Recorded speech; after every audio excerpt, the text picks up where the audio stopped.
إله إلا الله وحده لا شريك له وأشهد أن محمدا عبده ورسوله أما بعد فأعوذ بالله من الشيطان الرجيم بسم الله الرحمن الرحيم الحمد لله رب العالمين الرحمن الرحيم مالك يوم الدين إياك نعبد وإياك نستعين اهدنا الصراط المستقيم صراط الذين أنعمت عليهم غير المغضوب عليهم ولا الضالين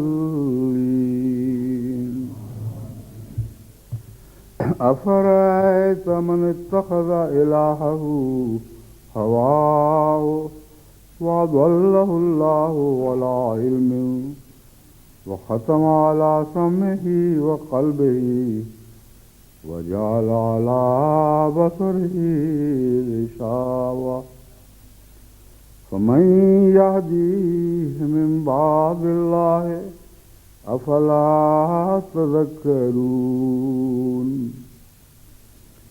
وقالوا ما هي إلا حياتنا الدنيا نموت ونحيا وما يهلكنا إلا الدهر وما لهم بذلك من علم إنهم إلا يظنون. یہ آیات جن کی میں نے تلاوت کی ہے سورہ الجاسیہ کی 24ویں اور 25ویں آیات ہیں. اللہ تعالیٰ فرماتا ہے افرأیت من اتخذ الہہ ہواہ، کیا تم نے ایسے شخص کی حالت پر بھی غور کیا ہے جس نے خواہش نفس ہی کو اپنا معبود بنا لیا ہو، اپنے نفس کی خواہش کو الہہ ہو اپنا معبود بنا لیا ہو. وَأَضَلَّهُ اللَّهُ عَلَىٰ عِلْمٍ، اور اللہ تعالیٰ نے اسے خاص علم کی بنا پر گمراہ ٹھہرایا ہو. ایک ترجمہ یہ ہے کہ اللہ تعالیٰ نے اپنے خاص علم کی بنا پر کہ وہ ایسا کر چکا ہے اسے گمراہ ٹھہرایا ہو. اور ایک دوسرا ترجمہ جو اس پہلے مضمون سے زیادہ مطابقت رکھتا ہے، یا دونوں کو برابر بھی سمجھیں تو بیک وقت دونوں جائز بھی ہیں اور اس مضمون سے گہرا تعلق رکھنے والے تراجم ہیں. وہ یہ ہے اعلیٰ علم، اپنے علم کے باوجود اس کو اندھا کر دیا ہو. یعنی ایک ایسا شخص جس نے اپنی خواہش نفس کو معبود بنا لیا، وہ علم کے باوجود اندھا ہوتا ہے. دیکھتے ہوئے دیکھ نہیں سکتا، سنتے ہوئے سن نہیں سکتا، اور اس کے دل و دماغ کی حالت یہ ہے کہ ویسے وہ غور کرنے کی قابلیت تو رکھتے ہیں مگر الہی مضامین پر اور روحانی مضامین پر غور سے بالکل عاری ہوتے ہیں. فرمایا اضلہ اللہ علی علم وختم علی سمعہ، اور اس کے قوت شنوائی، اس کی شنوائی پر بھی مہر لگا دی. وقلبہ، اور اس کے دل پر بھی. وعلی بصرہ غشاوہ، اور اس کی آنکھوں کے سامنے ایک پردہ ہے یا پردہ ڈال دیا. فمن یہدیہ من بعد اللہ، تو کون ہے جو اللہ کے بعد اس کو ہدایت دے. افلا تذکرون، کیا تم نصیحت نہیں پکڑتے. وقالوا ما هي الا حیاتنا الدنیا نموت ونحیا، یہ لوگ جن کی تعریف کی گئی ہے یعنی جن کی صفت بیان فرمائی گئی ہے، یہ وہ لوگ ہیں جو یہ کہتے ہیں حیاتنا الدنیا نموت و نحیا، ہماری زندگی تو بس یہی کچھ ہے جو ہمارے سامنے ہے، جس میں سے ہم گزر رہے ہیں۔ نموت و نحیا، ہم یہیں مرتے اور یہیں جیتے ہیں، مر کر دوبارہ جینے کی بات نہیں کرتے، کہتے یہی ہمارا مرنا، یہی ہمارا جینا ہے، یہی ہمارا مرنا، یہی ہمارا جینا ہے۔ وما یہلکنا الا الدہر، کوئی خدا نہیں ہے جو ہمیں موت دے گا، زمانہ موت دیتا ہے، گزرتا ہوا وقت ہے جس کے نتیجے میں بالآخر ہر ایک نے مرنا ہی ہے۔ وما لہم بذالک من علم، ان کو حقیقت میں اس بات کا علم نہیں ہے کہ موت کا نظام ہے کیا، اور کیسے موت آتی ہے اور کس طرح کام کرتی ہے۔ انہم الا یظنون، یہ محض اندازے لگا رہے ہیں، ان کے خیالات ہیں کہ ایسا ہوتا ہے، ورنہ حقیقت یہ ہے کہ موت کا فلسفہ بھی بہت گہرا فلسفہ ہے، اسے سمجھنا، اس کے عوامل پر غور کرنا، اس کے محرکات کو جانچنا اور علم رکھنا کہ موت کی راجدہانی کتنی وسیع ہے، کیسے کیسے کام کرتی ہے، کون سے قوانین اس راجدہانی میں جاری ہیں، ان کا ان کو کچھ علم نہیں ہے۔ صرف ایک اندازہ ہے کہ زمانے کے نتیجے میں مرور زمانہ سے لوگ مر ہی جایا کرتے ہیں، تو کہتے ہیں ہم بھی اسی طرح اس دنیا میں رہیں گے اور اسی دنیا میں مر جائیں گے، اور گویا پھر دوبارہ اٹھائے نہیں جائیں گے۔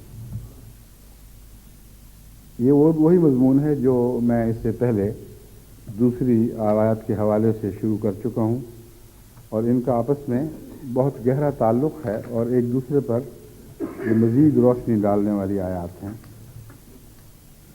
پہلی آیت جس کا حوالہ میں نے دیا تھا یا جس سے بات شروع کی تھی وہ تھی والذین کفروا اعمالہم کسراب بقیۃ، وہ لوگ جو کافر ہوں، جو خدا کا انکار کر دیں، ان کے اعمال ایسے ہی ہیں جیسے ایک چٹیل میدان ہو، اس میں دور کہیں پانی کا دھوکہ ہو جسے سراب کہتے ہیں، اور زندگی بھر یہ لوگ اس پانی کی تلاش میں اس کے پیچھے سرگرداں دوڑے چلے جاتے ہیں، اور بالآخر پیاس نہیں بجھتی۔ بس دنیا کی زندگی میں جو لوگ مگن ہیں، جو کہتے ہیں یہی ہماری زندگی ہے، ان کی یہی مثال ہے، عمر بھر وہ ایک ایسی پیاس کی طلب میں سرگرداں رہتے ہیں جس کی پیاس کبھی اس زندگی میں بجھ سکتی ہی نہیں۔ کوئی شخص بھی جو دنیا کی خواہشات کی پیروی کرنا اپنا مقصد بنا لے، اس کو کبھی عمر بھر وہ لمحے نصیب نہیں ہوتے کہ وہ کہے کہ ہاں میری تمنائیں پوری ہو گئیں، میری سب پیاس بجھ گئی، بلکہ جس قدر بجھتی ہے اس سے زیادہ بھڑک اٹھتی ہے۔ سمندر کیا پانی پینے والی بات ہے، یا پھر شراب کی پیروی جیسا کہ قرآن کریم میں بیان فرمایا ہے، جوں جوں پانی قریب آتا دکھائی دیتا ہے اور جوں جوں انسان اس کی پیروی کرتا ہے وہ اور بھی پیچھے ہٹتا چلا جاتا ہے، اور اس مقام تک تو کبھی انسان نہیں پہنچ سکتا جہاں اسے پانی میسر آ جائے اور پیاس بجھ جائے۔ ہاں، اللہ تعالیٰ کا حساب کا نظام اسے پہلے آ لیتا ہے، اور موت ایسی حالت میں واقع ہوتی ہے کہ ابھی اس کی پیاس تو بجھی نہیں، مگر جو کچھ بھی اس نے کیا اس کا حساب دینے کے لیے تقدیر الہی اسے وہاں موجود دکھائی دیتی ہے۔ یہ جو مثال تھی، میں نے کہا تھا یہ نفس کے اندھیروں کی مثال ہے، جو انسان کے نفس کے اندر سے پیدا ہوتے ہیں، مگر دیکھنے میں نظر کام کرتی ہے، نظر کے لیے روشنی جو ضروری ہے وہ بھی بظاہر موجود ہوتی ہے، اور سب کچھ ہونے کے باوجود پھر دکھائی نہیں دیتا، ورنہ سراب تو چمکتی ہے سورج کے ساتھ دکھائی دیتا ہے، جب ایسی تیز روشنی ہو کہ نظریں چندھیا جایا کرتی ہیں، تو اسے اندھیرا قرار دینا یہ مانوی لحاظ سے اور آخری مقصد کے لحاظ سے ہے۔ یعنی تیز روشنی ہے اور پھر بھی صحرا کو انسان پانی سمجھ رہا ہے، تپتی ہوئی ریت کو انسان پانی سمجھ رہا ہے، روشنی ہوتے ہوئے بھی اندھا ہے،